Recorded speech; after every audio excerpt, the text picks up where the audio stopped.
Tambungan minyak ilegal di Jalan Pangeran Tirtayasa Campang Raya, Kecamatan Sukabumi, Bandar Lampung ludes terbakar. Banyaknya bahan mudah terbakar membuat api dengan cepat membesar dan menghanguskan gudang beserta isinya. Belum diketahui pasti penyebab kebakaran. Dekat benar kita, Pak. Guna memadamkan api, petugas mengerahkan 6 mobil pemadam kebakaran.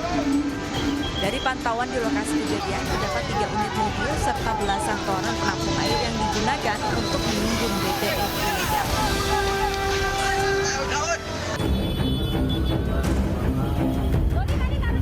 Api cukup besar muncul dan membakar tiang listrik yang dipenuhi kabel kusut di Jalan Mangga Besar, Taman Sari, Jakarta Barat pada Rabu malam. Kebakaran kabel semeraut ini menjalar ke tiang listrik yang berada di seberang jalan. Diduga terbakarnya kabel listrik dan internet ini akibat kelebihan beban daya listrik. Dampaknya gedung perkantoran dan warung usaha mikro kecil menengah yang berada di sekitar lokasi mengalami mati listrik.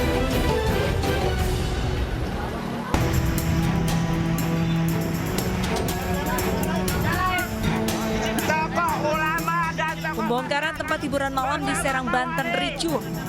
Kuasa hukum dari pihak yang mengklaim pemilik bangunan tempat hiburan malam menolak pembongkaran.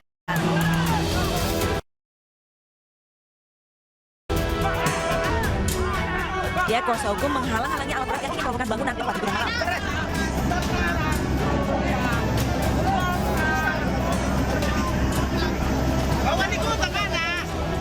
Bangunan tempat hiburan malam tersebut sebelumnya telah dibongkar oleh Pemkot Serang pada pertengahan 2023, namun dibangun kembali.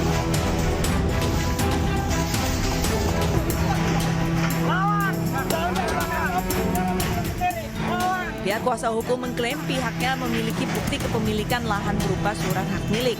Meski demikian, pembongkaran bangunan tetap dilakukan karena bangunan melanggar peraturan daerah Kota Serang.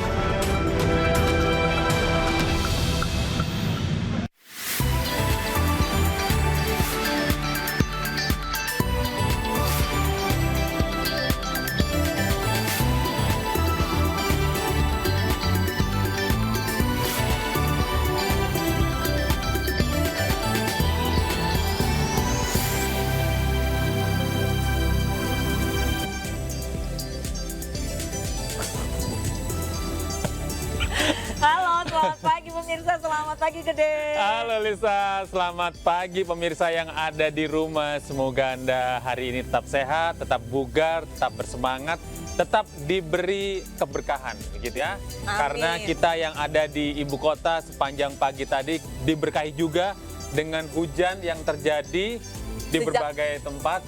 Ya, dan hujannya juga sejak tadi malam. Dari malam ya? Sejak tadi malam. Dari malam sampai pagi berangkat ke kantor di bawah rintik hujan, tapi rapat begitu ya sama dengan hujan sebenarnya ya.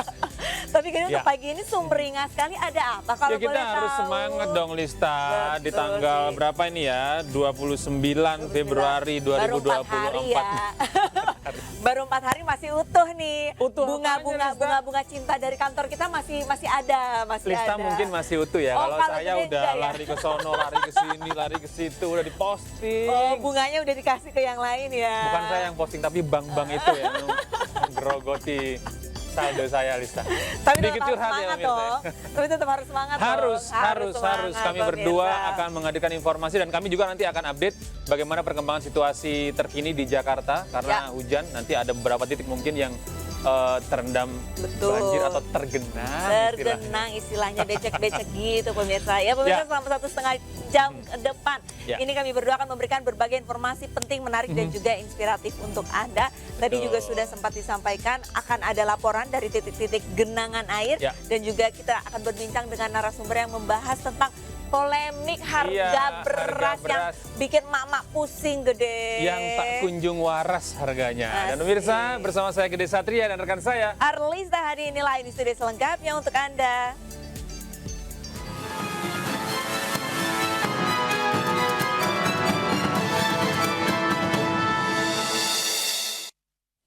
Iya, kita beralih ke informasi lain. Berikutnya ya, Lista. Pemirsa, seorang kakek diduga mencabuli bocah berusia 10 tahun di Goa, Sulawesi Selatan. Pelaku ditangkap polisi setelah sempat buron selama 2 tahun. Seorang kakek yang diduga menjadi pelaku cabul ini langsung diamankan oleh Unit Perlindungan Perempuan dan Anak PPA Satuan Reserse Kriminal Polres Goa, Sulawesi Selatan. Kakek 72 tahun ini ditangkap polisi karena diduga mencabuli anak tetangganya yang masih berusia 10 tahun di Kecamatan Bajeng, Kabupaten Goa. Dugaan pencabulan terhadap korban terungkap setelah korban mengeluh sakit pada alat vitalnya setiap buang air kecil. Aparat kepolisian yang memeriksa korban dan saksi mengatakan pelaku melakukan pencabulan dengan mengiming-imingi korban uang sebesar Rp10.000. Pelaku dan korban ini kan tetanggaan mereka. Jadi di TKP, kedua pelaku ini yang pertama itu melakukan aksi yang tidak senonoh terhadap anak di bawah umur korban ini hanya 10 tahun. Dengan begitu setelah melakukan aksinya, anak ini melaporkan kepada keluarganya bahwa pada saat dia buang air kecil, anak ini merasa kelainan pada kelamin. Sehingga pada saat itu ibunya melaporkan kejadian ini ke Polres. Pelaku ditangkap polisi setelah sempat buron selama 2 tahun dan melarikan diri ke kota Samarinda, Kalimantan Timur. Selain pelaku kakek, polisi juga mengejar satu pelaku lain berinisial NA yang diduga adalah oknum kepala dusun. Dari Kabupaten Goa, Sulawesi Selatan, Bukma iNews melaporkan. Pemirsa, 2 orang pelaku penyalahgunaan narkotika jenis sabu ini ditangkap tim Raja Wali Sat Narkoba Polresta Padang. Saat diamankan, pelaku mengompol karena takut ditangkap polisi. Mendapat informasi dari masyarakat sering terjadi transaksi narkotika. Tim Raja Wali Sat Narkoba Polresta Padang langsung melakukan penyelidikan penangkapan kepada warga terduga pelaku penyalahgunaan narkotika jenis sabu. Penangkapan berawal dari seorang pelaku berinisial A bertransaksi dengan polisi di tepi jalan kawasan Gadut, Kota Padang. Saat diamankan, pelaku mengaku narkoba berasal dari tersangka lain berinisial AD. Tak menunggu lama, tim Raja Wali langsung melakukan pengejaran terhadap pelaku AD yang diketahui merupakan residivis kasus narkoba. Saat ditangkap, pelaku AD berusaha membuang barang bukti sabu, namun tim langsung melakukan penggeledahan dan menemukan 2 paket sabu siap edar. Bahkan saat ditangkap, pelaku AD mengompol lantaran takut dirinya kembali masuk ke dalam jeruji besi. Terus dikembangkan. Setelah kita kembangkan ke atasnya, pemilik yang asal sabu inisial A ini, tim juga berhasil mengamankan pelaku yang kedua dengan barang bukti 2 paket narkotika jenis sabu. Setelah dua-duanya pelaku kita amankan dan barang bukti kita amankan, kita boyong ke Mapolresta Padang. Usai penangkapan, kedua pelaku langsung diboyong ke Mapolresta Padang untuk pemeriksaan lebih lanjut. Pelaku juga dijerat dengan Undang-Undang Narkotika dengan ancaman hukuman maksimal 15 tahun penjara. Dari Padang, Sumatera Barat, Budi Sunandar, iNews melaporkan. Nah, ini Rista, hujan sejak deras yang sejak dini hari tadi ini menyebabkan banjir di sejumlah jalan di Jakarta nih. Nah, kira-kira genangan mana? Ya. Salah. Jalan mana yang mengalami genangan air? Tetap di iNews Today, pemirsa. Jangan kemana-mana.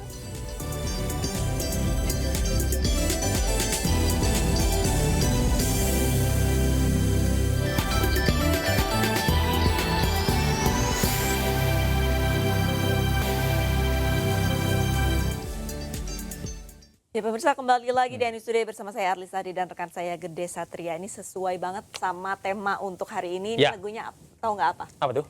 Yang hujan turun lagi. Kirain ini, hujan gerimis aja. Nah, bisa. Tuh. Karena ini kan di Jakarta. Oh, betul. Lagu Benyamin ini harus menjadi soundtrack untuk suasana edisi hari ini ya. Ya pemirsa, ini hujan deras yang mengguyur Jakarta sejak dini hari tadi ini membuat sejumlah ruas jalan terendam banjir. Betul pemirsa, ketinggian banjir bahkan mencapai hingga 1,5 meter. Salah satu jalan yang terendam banjir di Jakarta Timur adalah Jalan Pisangan Timur, tepatnya di depan Diklat Bea Cukai. Sejumlah sepeda motor mogok karena nekat menerobos banjir. Petugas PPSU dan mobil penyedot air dari Sudin Kebakaran Jakarta Timur diturunkan untuk mengurangi debit air. Selain di Jalan Pisangan Timur, banjir setinggi 1,5 meter juga menggenangi Jalan Ahmad Yani dan Kayu Putih.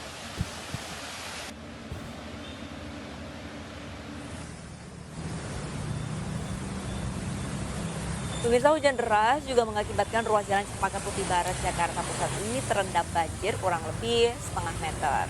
Sejumlah pengendara roda 2 yang nekat menerobos bahkan harus mendorong motor mereka karena mengalami mati mesin alias mogok. Agar banjir tidak kian tinggi, petugas Sudin Penanggulangan Kebakaran dan Penyelamatan Kota ini menerjunkan 2 unit mobil pompa air.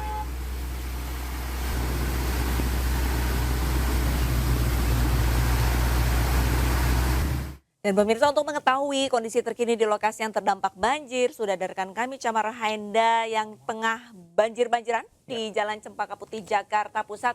Selamat pagi, Camar. Update Wih, banjir luar pada biasa. pagi hari ini di belakang kamu ini makin tinggi atau sudah mulai surut, Camar? Camar, di mana nih tepatnya, Camar? Ya, baik. Baik, Arlista, Gede, dan juga pemirsa, saat ini saya sudah berada di depan pintu tol gerbang Cempaka Putih. Dan tepat di belakang saya bisa dilihat ini banjir sudah mulai terlihat dan sudah mulai ke jalan begitu ya. Kalau kita lihat ini merupakan salah satu jalur yang memang biasa dilalui bagi masyarakat yang ada di Cempaka Putih dari arah Arta Gading menuju ke arah Cawang. Dan kami mendapatkan informasi dari petugas setempat bahwasanya banjir ini sudah mulai terjadi sejak pukul 5 subuh tadi. Dan sempat juga tadi bahwa adanya kemacetan yang terjadi dikarenakan ini mereka tidak bisa melalui jalur menuju ke arah pintu tol yang sempat tadi tersendat. Namun saat ini sudah berangsur bisa dilalui kembali, meskipun kalau kita bisa lihat ini di belakang saya juga banyak masyarakat yang masih menunggu begitu ataupun juga mengantri sampai dengan genangan ini surut. Arlista, Gede, dan juga pemirsa, saya akan mengajak lebih dekat lagi untuk melihat banjir di mana ini ada aliran kali ataupun juga sungai di dekat pintu tol Cawang yang sudah meluap begitu ke badan jalan. Dan genangan ini memang tadi sempat disampaikan juga oleh suku Dinas Sumber Daya Air Jakarta setempat yang menyebutkan bahwa untuk flyover yang menuju ke arah pintu tol juga ditutup dan kemacetan ini tadi sekiranya ada sekitar 1 km. Arlista, Gede, dan juga pemirsa, tadi saya dari Jakarta Pusat menuju ke pintu tol Cawang yang seharusnya bisa dilalui hanya sekitar 15 menit saja, namun saya harus menempuh sampai 45 menit. Artinya ini bisa dilihat kemacetan dan juga estimasi waktu yang perlu Anda perhatikan ketika berpergian, dan terutama untuk jalur ini yang tidak hanya dilalui oleh masyarakat yang menggunakan sepeda motor saja, namun juga oleh mereka yang menggunakan kendaraan umum begitu seperti bus dan juga Transjakarta seperti yang Anda dilihat di layar kaca. Dan tadi kami juga sempat mendengarkan keluhan dari sejumlah masyarakat yang seharusnya mereka ini sudah bisa sampai kantor pada pukul 7, namun hingga dengan saat ini harus berjibaku dengan banjir dan juga genangan di Jakarta. Dan Jalan Cempaka Putih menuju ke Pulau Mas, sekali lagi Arlista, Gede, dan juga pemirsa, perlu diperhatikan dialihkan memutar ke Jalan Cawang, Gempol, dan juga Ahmad Yani. Hingga dengan saat ini kami masih terus memantau bagaimana situasi dan kondisi di sini, serta bagaimana nantinya pengalihan arus lalu lintas yang apakah akan terus dilakukan dari Pulau Mas menuju ke Arta Gading, begitupun juga sebaliknya, ataupun nantinya akan ditutup secara total. Namun hingga dengan saat ini yang dapat kami sampaikan bahwasanya jalan yang ada di Cawang dan juga Cempaka Putih ini masih dibuka, meskipun ada masyarakat yang berada di bahu jalan begitu untuk menunggu hujan surut dan juga genangan ini mulai surut dan juga kembali ke kali. Dapat kami sampaikan juga bahwa perlu diperhatikan BNPB dan juga BMKG ini sudah menyebutkan bahwa sampai dengan bulan April, Gede, Arlista, juga pemirsa, kita akan menghadapi hujan deras dan juga cuaca yang tidak menentu, sehingga perlu diperhatikan juga bagi Anda yang berpergian, baik dari kondisi kendaraan, kemudian juga jangan lupa membawa payung serta jas hujan supaya selamat sampai tujuan. Gede dan Arlista. Iya, baik, terima kasih Camar atas informasi Anda. Selamat bertugas kembali, dan kita juga melihat ya, Ya. dari warga yang ingin bepergian ke kantor mungkin sedikit terhambat. Mohon dimaklumi bos-bos, Pak Bos, mohon maaf ini. Pak Bos izin, Pak karyawannya, manajer, Ibu manajer, mungkin kasihan sedikit karyawannya. terhambat Iya. Padahal udah berangkat dari pagi loh Betul, Bapak Ibu, Lista. tapi ya mohon maaf ini karyawannya masih terjebak banjir di Betul. pinggir jalan. Saya tadi waktu berangkat jam 4:30, Lista, begitu melihat para pekerja yang pakai motor ini sungguh luar biasa sekali perjuangannya. Betul. Hujan deras diterabas, demi apa? Demi masuk kantor on Demi time. Masuk kantor on time, luar Betul. biasa kan. Nah, ini kami juga ingin menyampaikan beberapa informasi dari situs BMKG ini Ya, ya. apa Yang katanya, Gede? saya baca ini Jakarta Barat, Pusat, Jakarta Selatan, Timur, Utara, dan Kepulauan Seribu hingga siang ini akan terjadi hujan ringan dan kemudian pada malam hari nanti akan ada awan yang cukup tebal. Ya. Ya, dan kemudian dini hari masih akan terjadi hujan ringan. Jadi kondisi serupa juga masih akan terjadi Betul. esok hari pemirsa. Jadi buat Anda yang sudah mengetahui informasi mungkin melihat di BMKG bisa mempersiapkan perbekalan mulai dari jas hujan, mungkin yang belum punya bisa segera beli gitu kan. Payung yang udah Payung, rusak atau ya. bocor atau bagaimana ya diganti begitu. Betul. Tapi selain persiapan untuk berangkat ke kantor, Kantor, seperti yang tadi Gede beraktivitas, ya. sampaikan. Nah, persiapan di dalam rumahnya juga pemirsa diperhatikan kalau iya, misalkan betul. ada yang bocor-bocor atau genteng geser dikit, nah itu langsung diperbaiki. Saatnya ini perbaiki Saatnya. genteng yang bocor. Kapan lagi? Kalau nggak sekarang kan nggak ketahuan ya. Betul, baik pemirsa, kita ke informasi lainnya. Ini di mana ada kasus dugaan pembunuhan Dante, anak artis Tamara Tiasmara yang memasuki babak baru. Iya, pemirsa, polisi menggelar rekonstruksi kasus di Mapolda Metro Jaya dan lokasi kejadian kolam renang dengan total 49 adegan.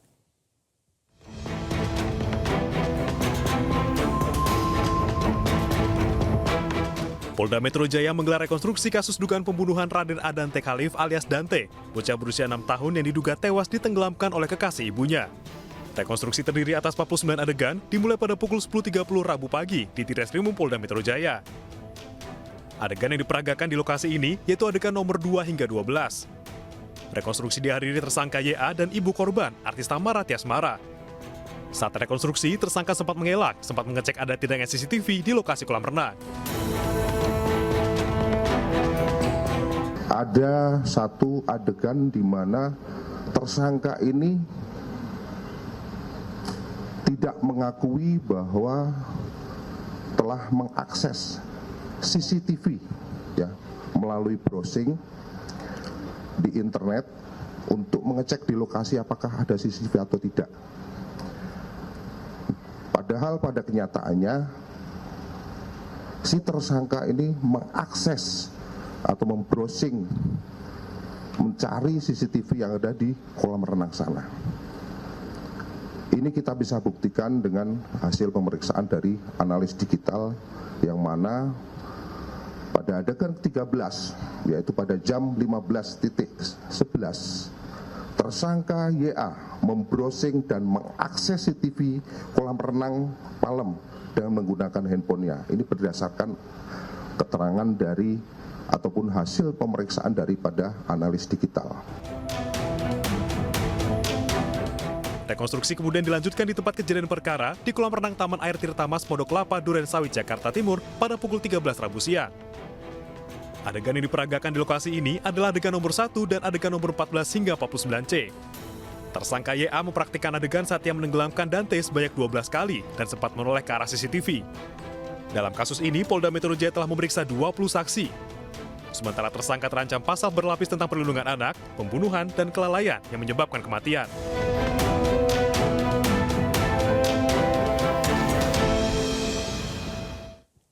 Iya, kasus yang satu ini memang bikin miris juga ya, Iya. Lista. Dan kita ke informasi lain pemirsa, ini demi membayar utang dan membeli ponsel baru. Ini ada seorang perempuan muda di Kabupaten Indragiri Hulu Riau tega merampok dan menganiaya neneknya sendiri, Gede. Miris nggak sih nenek yang mungkin dulu menimang-nimang dirinya gitu yang kan ngajak ya. main Yang dia. ngajak main, yang nyuapin dia, dianiaya, ya Allah. Ini pelaku merupakan cucu korban dan berhasil membawa kabur perhiasan emas seberat maksud kami 10 mayam atau setara 33 gram. 33 gram. 33. Pelaku berinisial AN 21 tahun berhasil diamankan oleh Polsek Kelayang Kabupaten Indragiri Hulu. Dari hasil pemeriksaan, pelaku nekat mengambil perhiasan emas milik neneknya lantaran terdesak untuk bayar utang dan membeli handphone baru. Peristiwa perampokan dan penganiayaan bermula saat pelaku berada di rumah neneknya SN 73 tahun. Lalu pelaku menganiaya korban menggunakan besi dan mengambil perhiasan emas. Tak lama setelah kejadian, polisi berhasil menangkap pelaku yang tak lain cucu korban sendiri. Kemudian pelapor bertanya kepada korban, apa barang-barang miliknya yang hilang. Kemudian korban membilangkan bahwa pelaku berhasil mengambil gelang emas korban yang dipakai saat tidur dengan berat lebih kurang 10 mayam dan kalung emas korban yang dipakai korban saat tidur. Adapun pelaku berinisial AN alias Alpi binti Pendra, dan hubungan pelaku dengan korban. Hubungan pelaku dengan korban adalah korban merupakan nenek kandung pelaku dari sebelah bapaknya. Untuk mempertanggungjawabkan perbuatannya, pelaku ditahan di Polsek Kelayang. Atas perbuatannya, pelaku terancam hukuman 5 tahun penjara. Ya ampun, miris kan? Parah banget. Cuman gara-gara mau ponsel baru, untuk apa sih ganti ke ponsel? Ponsel itu kan gunanya cuma buat telepon, nerima pesan. Ya kalau memang sosial media ya sudah. Tapi kan nggak perlu ponsel yang bagus gitu kan. Dan nggak perlu juga sampai menganiaya neneknya gitu loh, Gede. Miris loh, Gede. Mungkin ini juga apa ya, tuntutan sosial dan gaya hidup. Gaya hidup, betul. Yang mungkin tidak sesuai dengan kondisi ekonominya yang memaksa dia melakukan tindakan yang sebenarnya sangat tidak terpuji. Harus pintar-pintar pilih teman juga berarti, Gede. Kalau misalkan teman-temannya yang fancy-fancy, ya udah, kalau kitanya tidak mampu jangan diikuti, Gede. Be yourself. Betul. That's the key. Baik, pemirsa, Presiden Joko Widodo menyatakan harga beras telah mengalami penurunan. Iya, informasinya akan hadirkan sesaat lagi. Tetaplah bersama kami, pemirsa.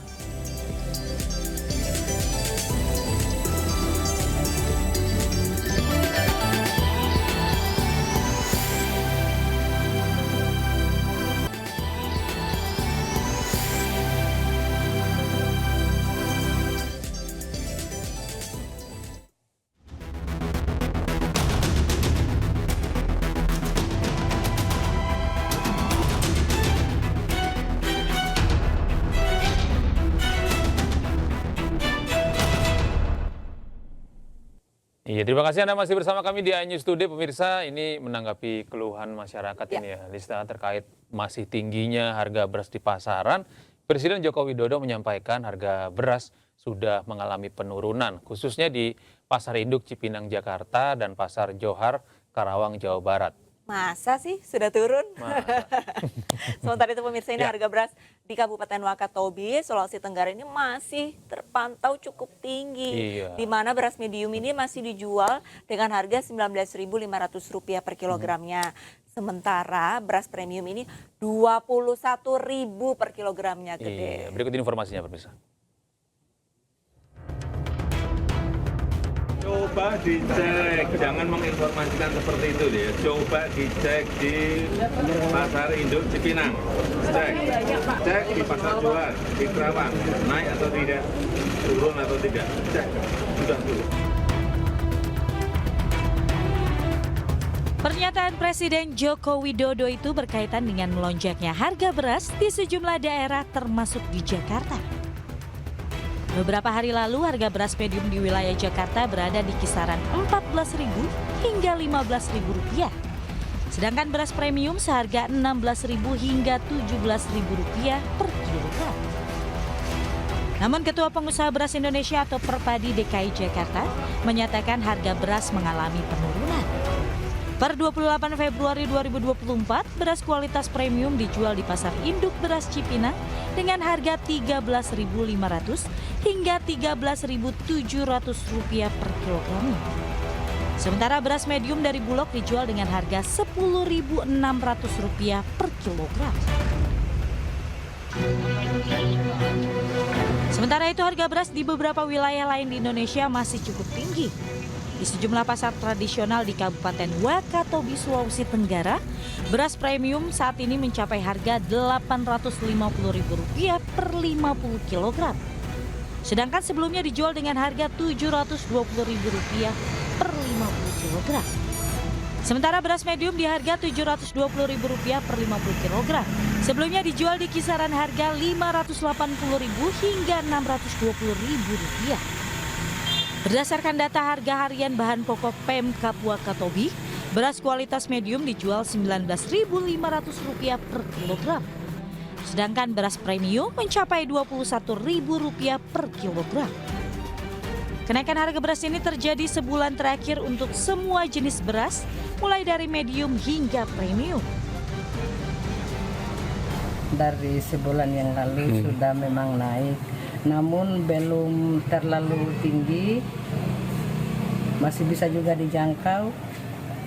Tetapi untuk akhir-akhir ini paling meroket lah, bukan naik tapi meroket. Kalau bisa sih ini harga beras diturunkan sedikit lah, meskipun juga tidak terlalu banyak, tapi setidaknya pikirkan kita masyarakat toh, kasihan. Mana di Wakatobi kan pekerjaan kan tidak ada, lowongan pekerjaan kan kurang. Jadi kira-kira kalau harga beras dia naik, kita mau makan apa kira-kira? Masyarakat mengharapkan pemerintah segera mengambil langkah untuk menurunkan dan menstabilkan harga serta stok beras di seluruh wilayah Indonesia. Tim Liputan iNews melaporkan. Ya, pemirsa, Ya. Satgas Pangan Polda Metro Jaya bersama Badan Pangan Nasional dan sejumlah lembaga lain juga melakukan pemantauan di gudang beras di Pasar Induk Cipinang, Jakarta. Ya, Bappenas dan Satgas Pangan menyatakan stok beras aman dan memastikan distribusi beras akan berjalan dengan baik.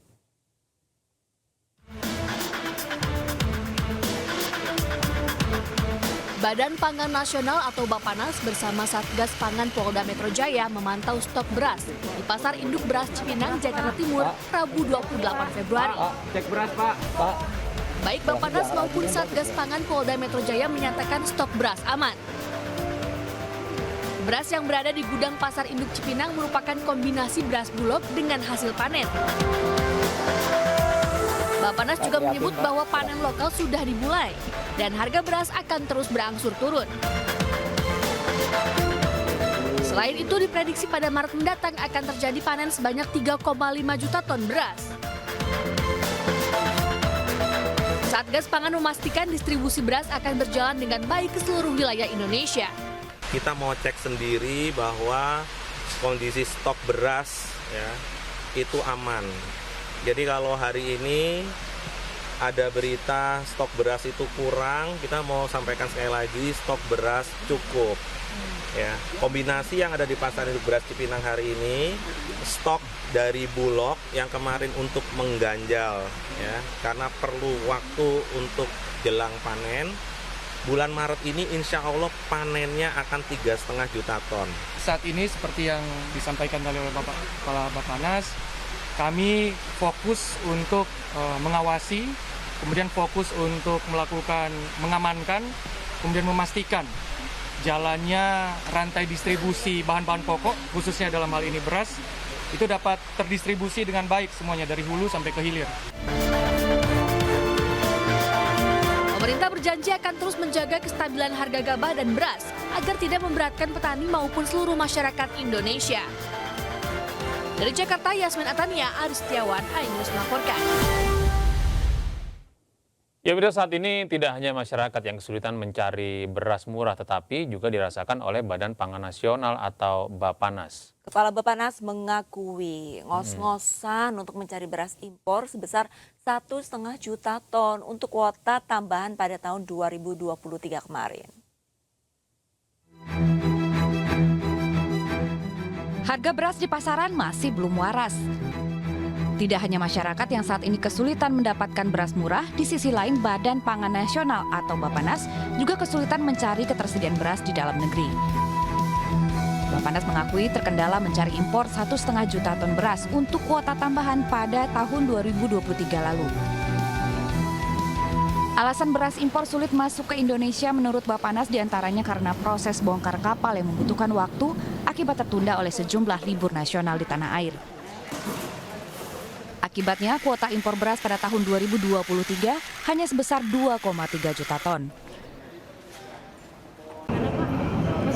Bulog itu saya ulangi, 2023 itu carry over dari 2022 itu 300.000. Kemudian Bulog berhasil masukin tahun lalu itu 2 juta. Jadi yang masuk di Bulog itu tahun lalu cuma 2,3 juta, nggak seperti beritanya Mbak 3 juta sekian. Hanya 2,3. Jadi plan itu seperti itu. Tapi kan kemarin memasukkan barang juga nggak mudah. Ya, kemarin ada libur Imlek, tahun baru, Natal kan nggak mudah juga. Jadi stok Bulog itu tetap dipertahankan minimal 1,2 juta. Tapi tahun lalu masuk 2 juta tambah 300, 2,3. Tahun ini baru masuk 500. Meski menemui sejumlah kendala, Bappenas memastikan persediaan beras di tanah air masih mencukupi hingga Idul Fitri mendatang. Tim Liputan iNews melaporkan. Ya pemirsa, harga beras yang semakin tak waras ini membuat marga mengantri berdesak-desakan hanya demi mendapatkan membeli beras murah. Ya, hanya demi bisa makan. Dan untuk membahas mengenai hal ini, pemirsa sudah bergabung bersama kami anggota Komisioner KPPU Republik Indonesia, Gopera Panggabean, dan ekonom senior Indef Tauhid Ahmad. Assalamualaikum, selamat pagi Mas Ahmad. Bang Panggabean. Waalaikumsalam, selamat pagi. Selamat pagi. Nah ini yang masih bergabung bersama kami ini ada Mas Ahmad dulu nih dari Indef nih. Nah Mas Ahmad, ini kalau Anda melihat saat kemarin ya Presiden Joko Widodo ini kan sempat mengemukakan bahwa harga beras ini sudah mulai turun. Begitu, tolong dicek di pasar induk Cipinang Ya. dan satu lagi ya, Pasar Kramat Jati bukan ya kalau nggak salah? Iya, ada di Karawang, dua pasar ya. Ini kalau Anda melihat situasi saat ini seperti apa, Mas Ahmad? Apakah memang sudah terjadi penurunan atau penurunan hanya di Jakarta, Jawa Barat, tapi sebagian masih belum terjadi? Seperti apa, Mas Ahmad? Kalau saya lihat data-data yang dikeluarkan oleh IHPS, turunnya masih sedikit gitu, dan belum semua wilayah. Jadi belum kembali ke posisi normal di awal tahun ya.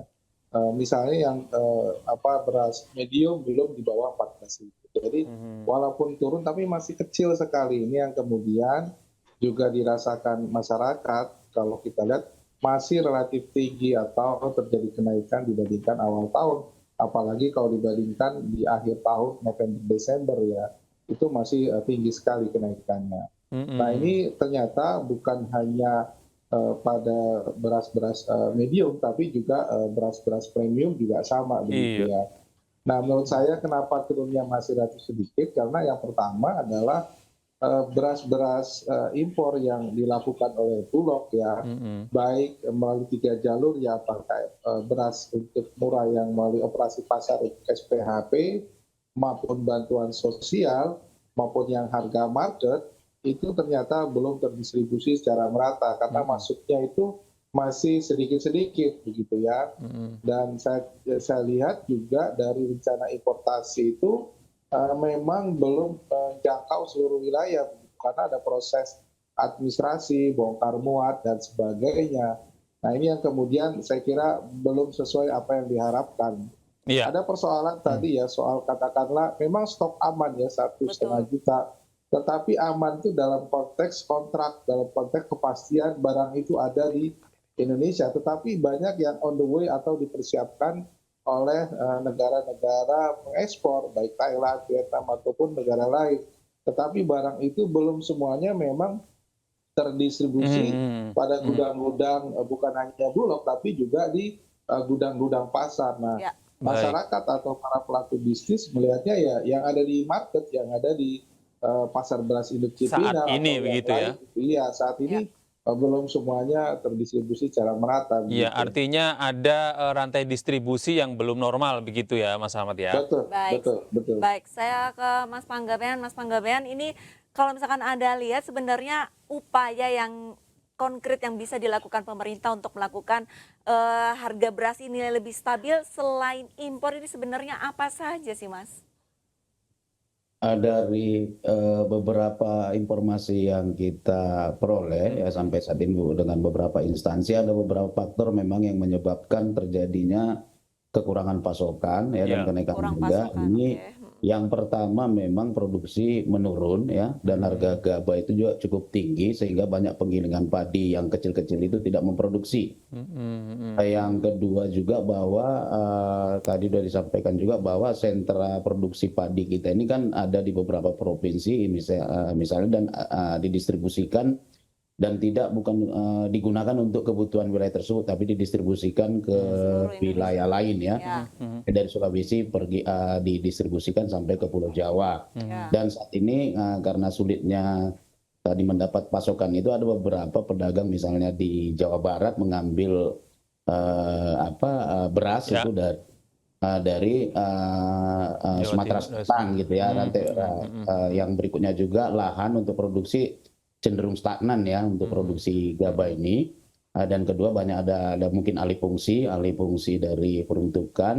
Ini yang beberapa hal yang kita identifikasi dari informasi penyebab turunnya pasokan, mungkin bisa jadi ketersediaan beras di lapangan sehingga mengakibatkan harga cukup tinggi. Namun ada beberapa hal yang kita lihat bahwa dari neraca pangan nanti mungkin ini juga perlu akan dilakukan survei pengecekan apakah stok awal yang 7,2 juta ton ya stok awal Februari 7,2 juta ton sementara kebutuhan nasional kita itu kan 2,6 juta.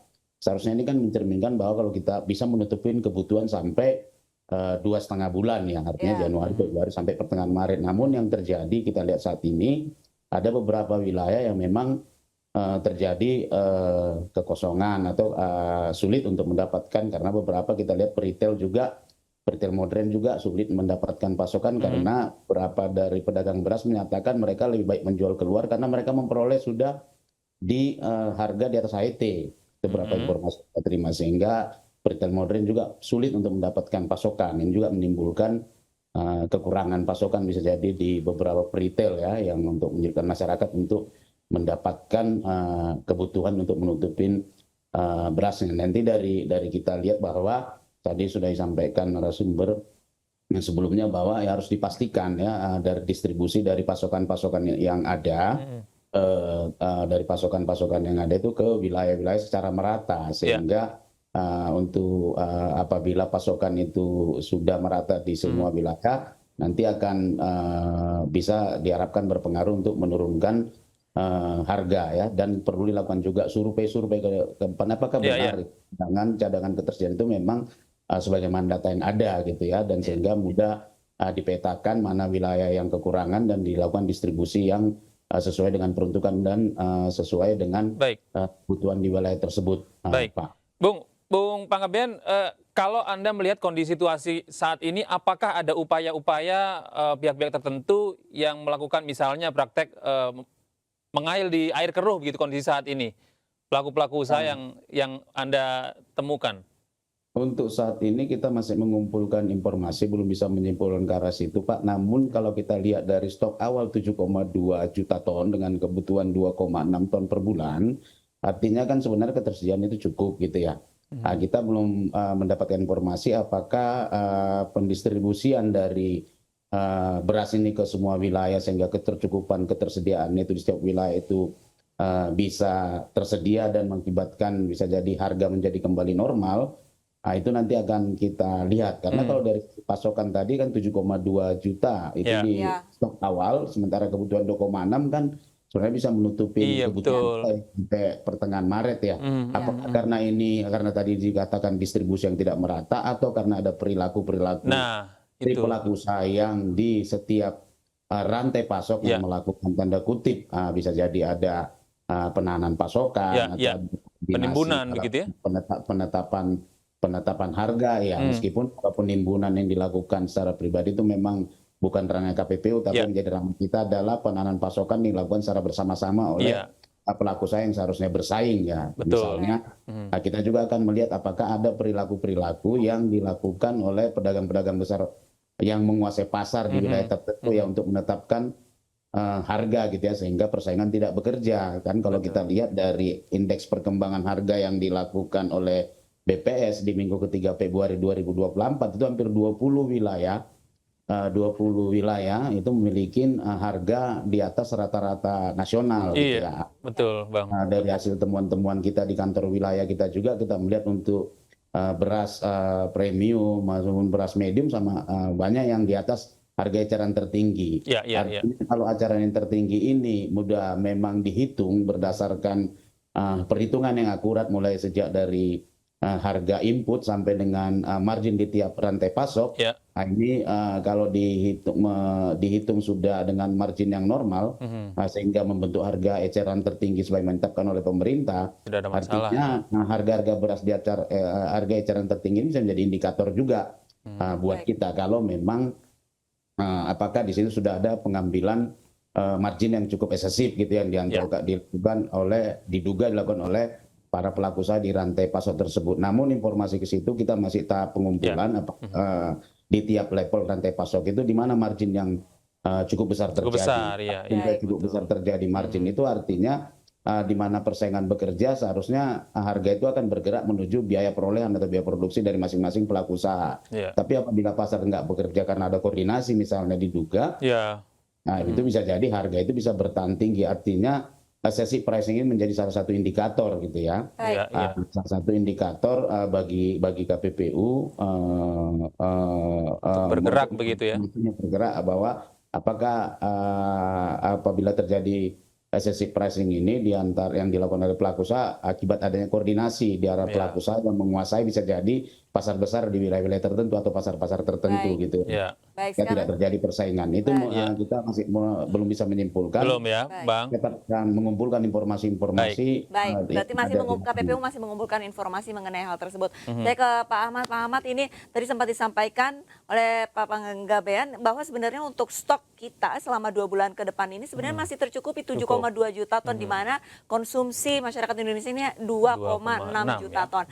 Tapi sempat disampaikan bahwa pemerintah juga mengambil tindakan untuk mengimpor beras, di mana stok katanya masih aman. Ini dampaknya untuk finansial ataupun untuk ekonomi kita ini sebenarnya seperti apa? Yang pertama saya merespon dari Pak Panggabean ya, bahwa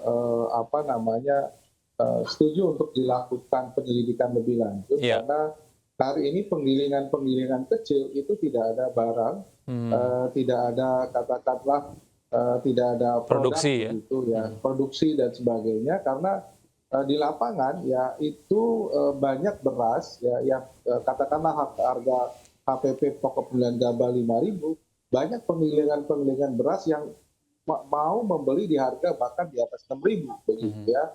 Sehingga yang kecil-kecil ini kemudian tidak mendapatkan beras dari petani begitu ya, dan akhirnya bisa jadi terjadi memang pengumpulan beras oleh para penggilingan besar, terutama yang memiliki kekuatan finansial sangat besar begitu, dan mereka tentu saja dengan gudang dan sebagainya tahu bahwa situasi akan terjadi defisit beras besar dan akhirnya dilepas secara perlahan sejak Januari atau Februari.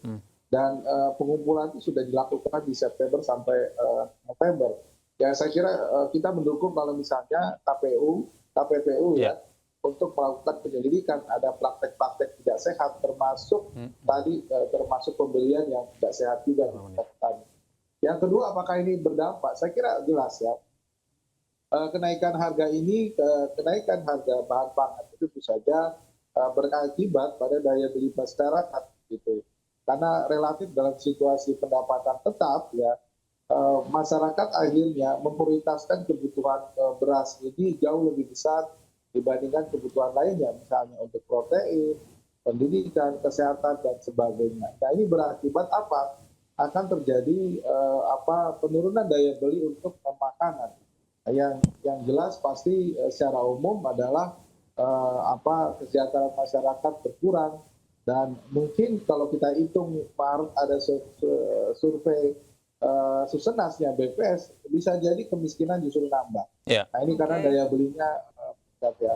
Yang kedua adalah inflasi. Ya. Mungkin yang pertama tadi seharusnya inflasi dulu, karena jelas yang volatile food ya bulan kemarin itu hampir dari volatile food 2/3-nya disebabkan oleh beras, dan ini masih akan terjadi Februari, bahkan saya duga sampai Maret gitu, karena panen sekarang yang katanya bisa surplus 0,8 juta ton atau 0,9, tadi juga disebutkan ini ada persoalan distribusi antara di daerah-daerah panen besar dengan daerah konsumen, ada masalah begitu. Karena pola rantainya berubah sejak 1 tahun ini. Dan yang kemudian beras masih cukup tinggi sampai pertengahan Maret karena menghadapi bulan puasa biasanya demand pada beberapa daerah tinggi, sementara katakanlah beras belum merata panennya begitu. Dan apalagi tadi ya beras impor dia sebagai buffer itu belum semuanya bisa didistribusikan ke pelaku usaha. Saya kira dua hal itu ya, pertama kenaikan harga, kedua daya beli yang pada akhirnya turun, ya. Kemiskinan bisa nambah. Iya, Bung Gopera, kalau Anda saat ini di KPPU dan tim ini seperti apa nih langkah-langkah yang sudah dilakukan untuk membantu menormalisasi harga beras ini? Ya paling tidak kita mengumpulkan informasi, melakukan identifikasi di pasar-pasar yang mana di atas harga yang cukup jauh di atas HET ya. Karena tadi kalau kita bilang itu tetapkan dengan baik, berarti apakah di atas HET itu karena memang adanya perilaku koordinasi dalam penetapan harga. Yang kedua juga kita melihat arus masuk barang dari luar ya. Artinya kalau berdasarkan informasi di situ di pasar tersebut cukup penerimaan pasokan ketersediaan sesuai dengan kebutuhan, misalnya kalau kita dapat informasi sampai 36.000 yang di pasar induk Cipinang kan kebutuhan juga masih untuk juga masih cukup gitu ya. Nanti ini akan kita cek dan kita akan identifikasi siapa pelaku-pelaku usaha di tiap pasar-pasar yang kita dirunut ke belakang begitu ya, Bung ya. Ke belakang sampai di mana di setiap rantai pasok di mana margin paling tinggi dan apakah memang nanti itu bisa ditekan begitu. Kalau contohnya tidak ada perilaku seperti itu atau ada misalnya kayak tadi sudah disampaikan bisa jadi kenaikan harga ini disebabkan juga persaingan tadi yang disampaikan oleh Pak Tauhid tadi bahwa ada persaingan juga yang mendapatkan harga gabah sehingga penggilingan padi, apakah ini juga menjadi salah satu penyebab meningkatnya harga input ya, harga produksi daripada beras tersebut. Ini kita akan identifikasi semua informasi nanti sehingga kita bisa menyimpulkan sebenarnya apakah ada terkait dengan kelangkaan maupun terkait dengan kenaikan harga ini diakibatkan oleh praktek monopoli atau praktek dilakukan oleh pelaku usaha di pasar beras. Baik, terima kasih Bang Panggabean dan Mas Ahmad atas informasi dan waktunya pada pagi hari ini.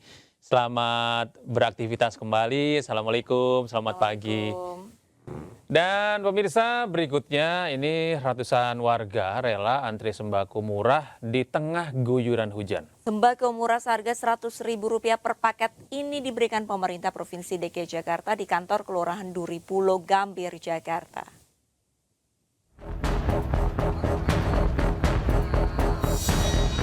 Kenaikan harga beras di sejumlah wilayah membuat warga harus berbondong-bondong memburu beras dan seluruh komoditas pangan yang dijual murah.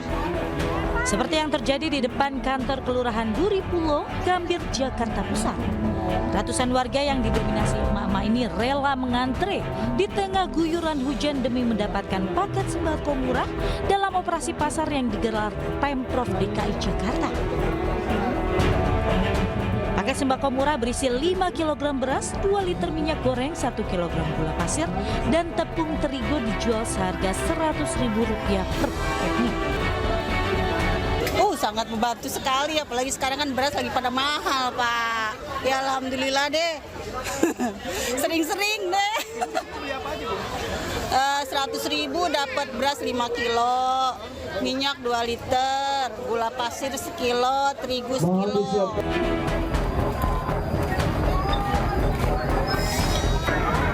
Sementara itu ratusan warga desa Kranggitung, Kecamatan Gandrung Mangu, Cilacap, Jawa Tengah rela antri berdesakan saat pembagian beras gratis. Setiap warga harus mengantri dan menunjukkan kartu identitas untuk mendapatkan 10 kg beras secara cuma-cuma bantuan dari pemerintah. Sebanyak 1.364 warga menerima bantuan beras gratis. 10 kilo. 10 kilo. Ini kan harga beras sekarang berapa, Mbak? 16. 16.000? Iya, 16.000. Dengan harga beras mahal itu keberatan nggak sih, Mbak? Keberatan banget.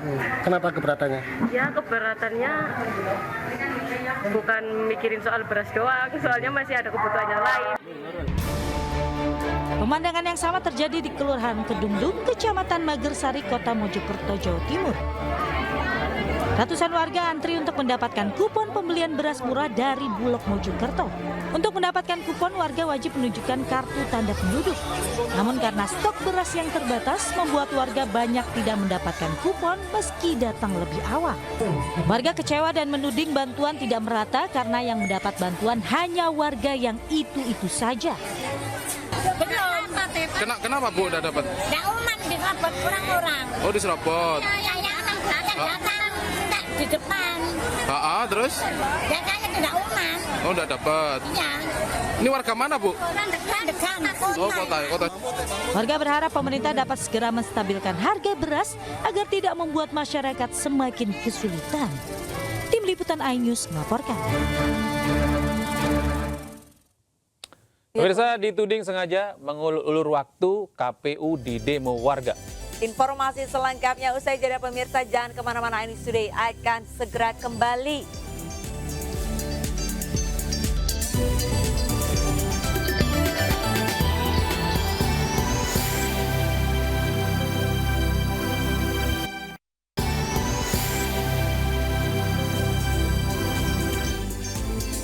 Terima kasih Anda masih bersama kami di iNews Today, pemirsa, bersama saya Arlis Hadi dan rekan saya Gede Satria. Pemirsa, ini ada unjuk rasa puluhan warga di kantor KPU Buton Tengah, Sulawesi Tenggara yang berlangsung ricuh. Ya, ini warga menuding KPU sengaja mengulur-ulur waktu hingga pemungutan suara ulang di TPS 01 Desa Langkomu, Kecamatan Mawasangka Tengah, Kabupaten Buton Tengah batal digelar.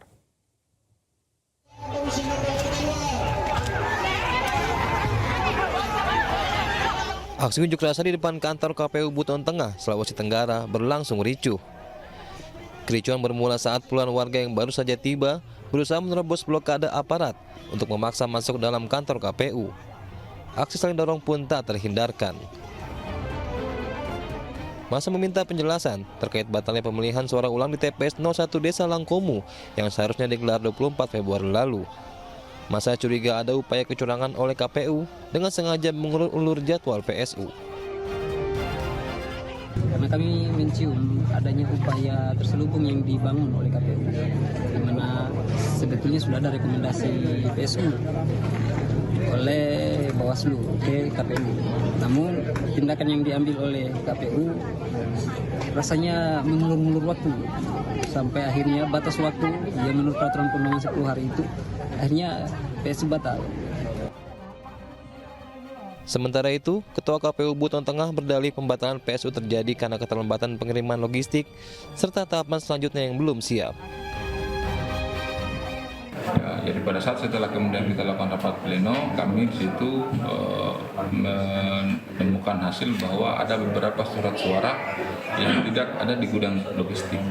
Ya, yang tidak ada itu 3 jenis surat suara, DPRD provinsi, DPD dan DPR RI.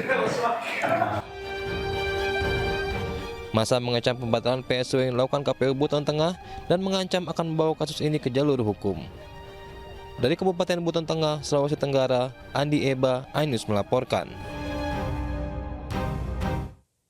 Sementara itu pemirsa, unjuk rasa menolak hasil pemilu 2024 terus bermunculan di sejumlah daerah. Di Depok, Jawa Barat misalnya pemirsa, ini puluhan pengunjuk rasa dari berbagai elemen masyarakat mendatangi KPU di Depok yang dinilai tidak netral dalam pelaksanaan pemilu.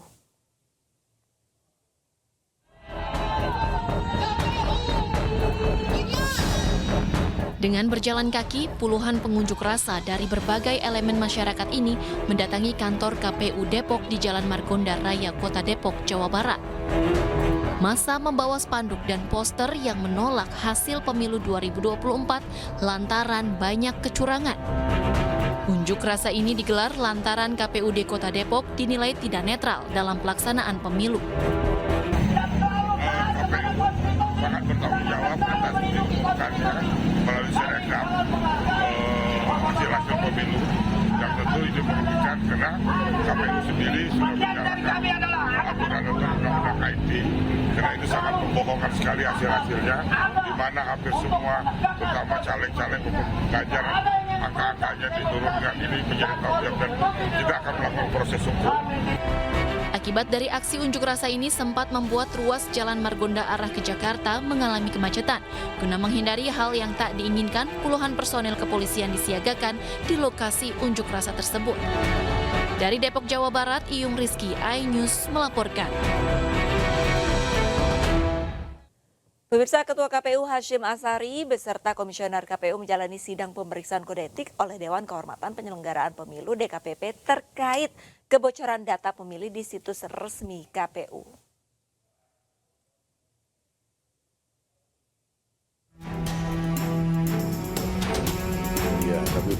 Ketua Komisi Pemilihan Umum Hashim Asyari dan seluruh anggota KPU menjalani sidang pemeriksaan kode etik di kantor Dewan Kehormatan Penyelenggara Pemilu. Sidang pemeriksaan ini berkaitan dengan kebocoran data pemilih tetap di website resmi KPU dengan terlapor Ketua KPU beserta jajarannya. Agenda sidang hari ini mendengarkan keterangan saksi ahli dari BSSN yang menyampaikan kronologi dugaan kebocoran data pemilih di situs KPU. Akibat pemanggilan Ketua KPU dan Komisioner ke sidang DKPP, agenda rapat pleno rekapitulasi suara pemilu 2024 tingkat nasional yang seharusnya berlangsung pada pukul 9 pagi mengalami penundaan. Tim Liputan iNews melaporkan. Pemirsa, Presiden Joko Widodo membantah sidang kabinet di Istana Negara pada Senin lalu ini membahas program makan siang gratis Prabowo Gibran. Beda halnya dengan pengakuan Menteri Investasi Bahlil Lahadalia dan Menko Perekonomian Erlangga Hartarto yang menerangkan program makan gratis masuk dalam APBN 2025. Jalani selama 10 tahun terakhir harus terus berlanjut. Presiden Joko Widodo membantah sidang kabinet di Istana Negara Senin lalu membahas program makan siang gratis Prabowo Subianto Gibran Rakabuming Raka. Bantahan itu disampaikan Jokowi selepas membuka rapat pimpinan TNI Polri di Gor Ahmad Yani, Markas Besar TNI Cilangkap, Jakarta. Begitu Pak, belum ada keputusan. Dalam sidang KP Paripurna saya sampaikan bahwa program Presiden terpilih harus sudah dimasukkan dalam rencana anggaran 2025 supaya Presiden terpilih menjadi lebih cepat dan lebih mudah dalam nanti penganggaran, tidak kembali lagi mengajukan anggaran kepada DPR. Jadi inilah yang disampaikan di dalam rapat paripurna kemarin. Meski Presiden membantah, namun Menteri Investasi Bahlil Lahadalia dan Menko Perekonomian Erlangga Hartarto yang turut hadir dalam rapat kabinet mengaku program makan siang gratis Prabowo Gibran dibahas dalam rapat kabinet. Membahas tentang program-program prioritas Pak Prabowo, termasuk dalamnya adalah makan siang tahap awal. Ada prioritas. Tentu prioritas itu nanti akan dibahas teknis dalam bentuk angka. Jadi berapa yang kita siapkan untuk tahap pertama yang terdiri dari balita, kemudian ibu hamil, dan juga untuk wilayah tertentu, misalnya tahapannya sampai SMP, kemudian daerahnya yang stunting tinggi, miskin. Hingga saat ini, proses perhitungan suara oleh KPU masih berlangsung. Namun, program makan siang gratis Prabowo Gibran sudah masuk dalam APBN 2025. Tim Liputan iNews melaporkan.